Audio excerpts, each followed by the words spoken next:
Oh no, talaga bang hindi matatapos ang negative issue about kay Sian Lim matapos silang maghiwalay ng kanyang longtime girlfriend na si Kim Chu? Well, bumalandar kasi sa social media ang di umano ay walang permit na pagsushooting la Sian Lim sa movie na Kumantong. Netizen peers on deleted photos with "We will not declare shoot" from Sian Lim's appreciation post for Iris Lee, kung saan burado na nga ang nasabing post na ito. So sa nga ng mga netizen, ibig sabihin ay may violate talaga sila sa bansang Thailand, kung saan ay hindi nga sila nag-declare ng shooting.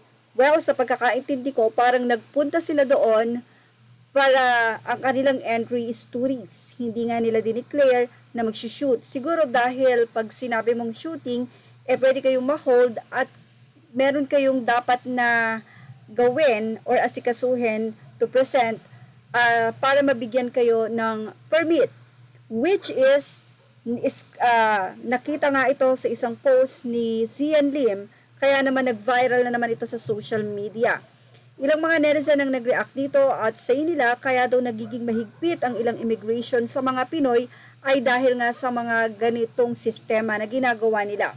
Pupunta sa isang lugar, magiging tourist, and then after doon ay magtatrabaho, or katulad dito na tourist sila pero nag-shooting, which is hindi nga yun yung proper na dapat gawin.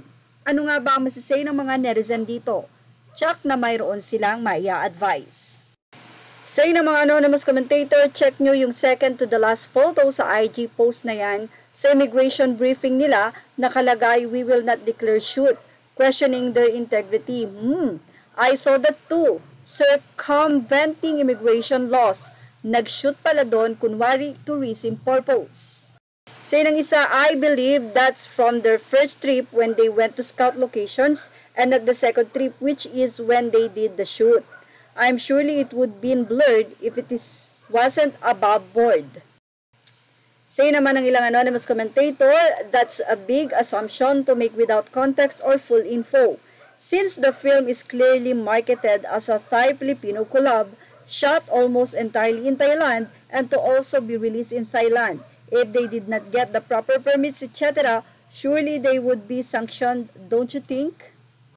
Deleted na yung photo, OMG, hahaha, so may something talaga, kala ko sinadyang isama para mapag-usapan. Ay, deleted na nga yung photo. So true nga na nagsinungaling sila sa immigration. The pic shows bring approved wardrobe and to prioritize staff from art department and wardrobe in the baggage. That doesn't sound like scouting for locations but filming. Say ng ilang netizen, no wonder mahigpit yung mga IO dahil madami talagang hindi naman totoo yung dinideclare pag umaalis dumadating sa country. Unheard of ang mga salitang work permit sa mga pasaway. Tapos ang ending sobrang higpit ng immigration lalo na sa mga single travelers like me.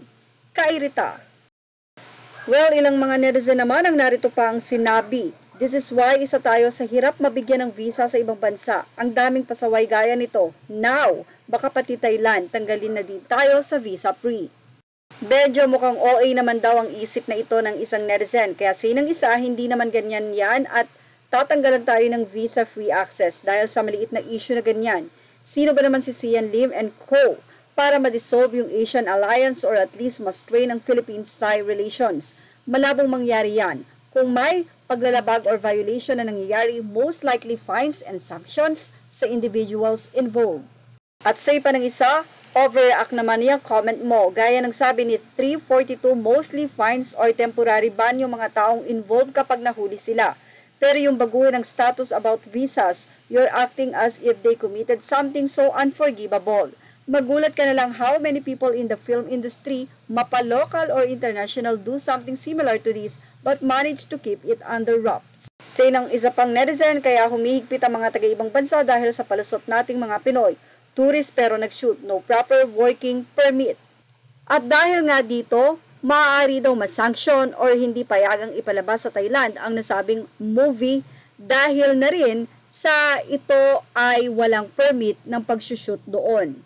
Sa ngayon ay hindi pa nga natin alam kung ito ba ay alam na ng Thai immigration or palalagpasin ba ang ginawang ito nila Sian Lim na nag-tour pero nag-shoot. Ilan pang mga bansa ang isi-showing ang kumantong ay sa Myanmar, Taiwan, Vietnam, Malaysia. And of course, dito sa Philippines, mukhang hindi nga daw kumita. Baka ito ay wala pang 1 week ay i-full out na nga daw sa mga sinihan. But anyway, for Sian, kahit may negativity, ang maganda sa kanya ay tuloy-tuloy pa rin siya.